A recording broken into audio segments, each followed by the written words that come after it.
cycle pour les familles qu'on appelle technologiques, les pâtes molles type camembert et brie, les fromages de chèvre, les fromages de brebis, les bleus, les pâtes cuites.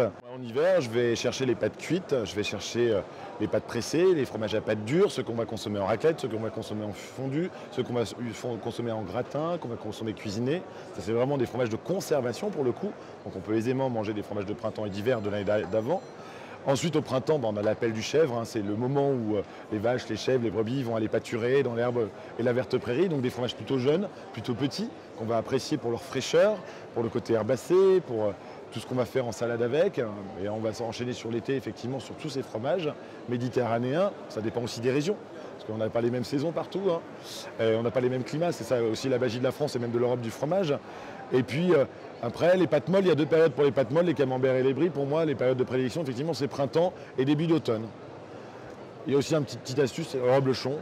Le reblochon, c'est encore un des produits où il y a une vraie saisonnalité à la fin de l'été. C'est-à-dire qu'il faut vraiment que les vaches aillent en pâture. C'est un produit qui est très sensible justement aux herbages. Ça propulse la qualité. Et un reblochon, effectivement, même si on a tendance à le manger dans la tartiflette en hiver, et ben à la fin de l'été sur un plateau, c'est super bon.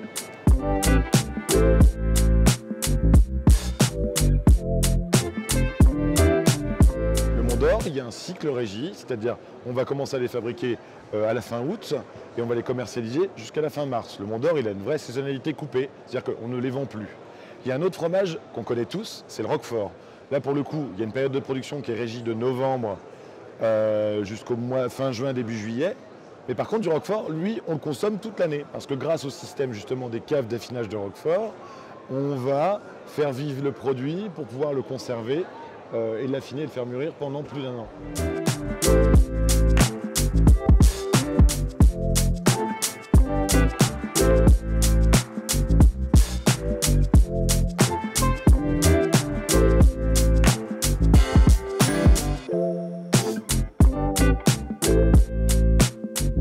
On apprend toujours à faire du fromage, on se remet en question tous les jours. Dans cette question de saisonnalité, effectivement, il y a un changement d'alimentation animale, c'est-à-dire qu'en fonction du moment où l'animal va produire, il va manger des choses différentes. En été, on imagine que les animaux vont manger de l'herbe fraîche et en hiver, ils vont manger du foin.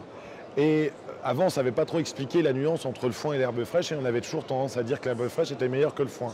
Aujourd'hui, ça n'est plus vrai parce qu'on arrive à récolter le foin dans de très bonnes conditions, très rapidement, de le faire sécher très efficacement, de garder tous les nutriments et toute la qualité générale du foin. Et donc aujourd'hui, j'ai envie de dire qu'on essaye de gommer un maximum cet effet de saisonnalité pour avoir une consommation des plus régulières. Il y a quelques années, manger un fromage de chèvre en hiver, ça pouvait m'énerver.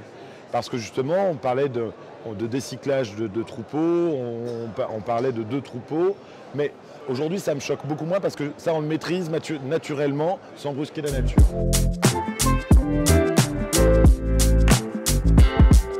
Il faut vraiment qu'il y ait des saisons marquées pour que la nature se régénère et pour qu'elle offre le meilleur à l'animal, pour produire le meilleur des laits et produire le meilleur des fromages derrière. Si on n'a plus de saison, et c'est pour ça que l'incidence climatique aujourd'hui, nous on réagit aussi en termes d'écologie et de développement durable, c'est hyper important qu'on ait des saisons encore marquées parce que sinon ça sera de plus en plus dur de maîtriser la qualité de ce que vont manger les animaux.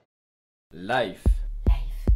Life. Life. Life. Life. Life.